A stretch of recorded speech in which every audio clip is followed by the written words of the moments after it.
So apparently I was wrong about this being the darkness devil. But then again, who would have thought about the fallen devil? I mean, it's not something that comes to mind, even though the clues were right in front of our faces.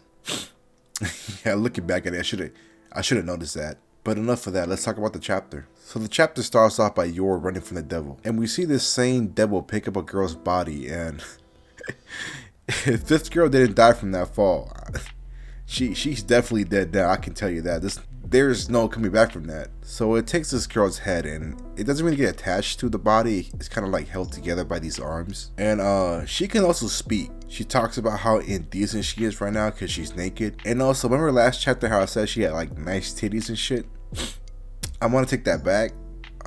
Mostly because I feel like I'm staring at a dick right now. Do you see that? That looks like a penis. That looks like a penis. If you're a guy, if you like that, hey, that's all you. That is all you. You know what I'm saying? But personally, me, if I see that on a girl, especially that she's bigger than mine, bro, I'm telling you, it's wraps. It's done. I can't. Come on in. BigDickBitch.com. BigDickBitch.com. Look, all jokes aside, do not go searching for the original video to that clip, okay?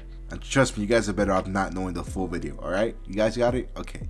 You got it. So she saw that she was naked and she snaps her fingers. And out of nowhere, these cooking clothes appear. This man Fushimoto, he probably saw online that people were saying that he was cooking. He must have saw the memes online and told himself, oh yeah, that sounds nice as hell. Let me use it for my story. Head ass. But it's pretty cool how he did it though. And at this very moment, we get a name drop. And she states that her name is the Falling Devil. And you know, a lot of people were wrong, especially me. I thought it was a Darkness Devil. I think I saw one person online say that it was a Falling Devil, or like the Height Devil. Other than that, everybody else that I know was wrong. So I'm not the only one, okay? She also stated that she's visiting here at the request of the residents of Hell. Now, I don't know who these residents are. They can be primary devils, they can be horsemen. I doubt there's horsemen. There's only 4 of those. So it's probably some like primary devils and shit. But this devil was brought here by them so she can cook for them. And she says, hey, if you don't finish all your food, then you're gonna taste death. Now, I don't know what that means, but you know, my advice to you is just do what she says, because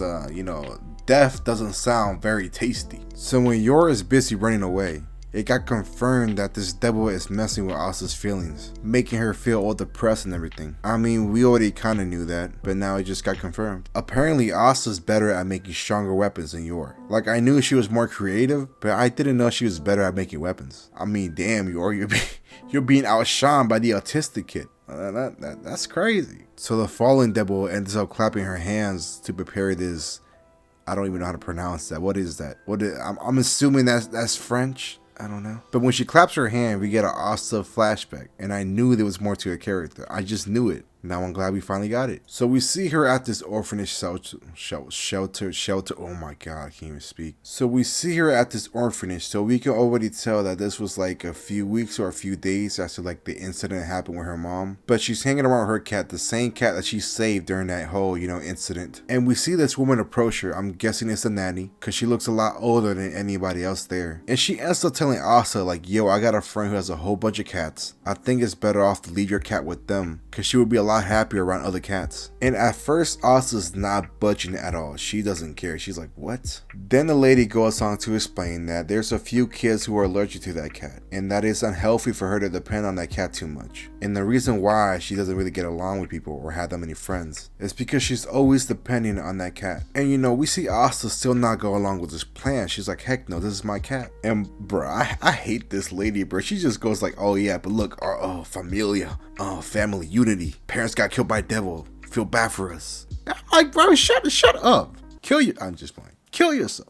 And we got to see Asa agrees, and she gives up her cat. Apparently the name is Kerbone. Who the fuck names their cat Kerbone? What type of name is Kerbone? I'm probably pronouncing that name, not gonna lie to you.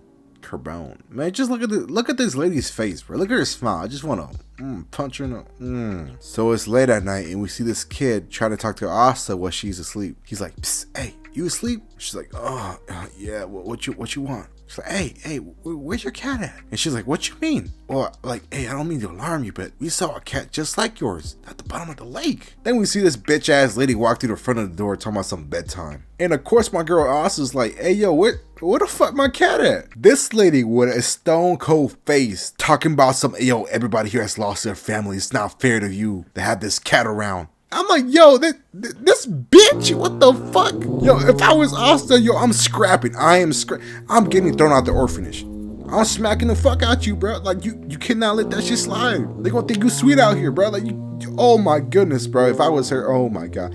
I'm mad as shit. I'm mad as shit. I'm so mad. I'm gonna take a break. Fuck this shit. But no, like, really think about it. This lady really drowned a cat. A little cat. Cause she was jealous, bro. Cause she was jealous.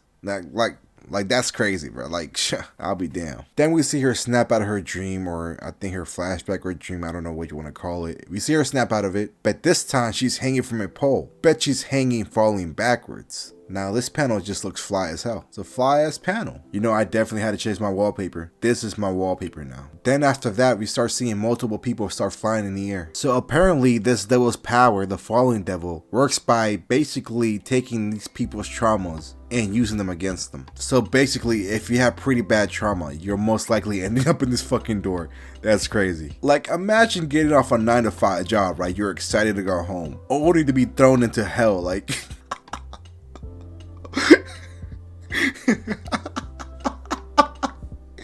oh my god. I swear to God, you can't catch a break. I swear. Living in this world must be crazy, man.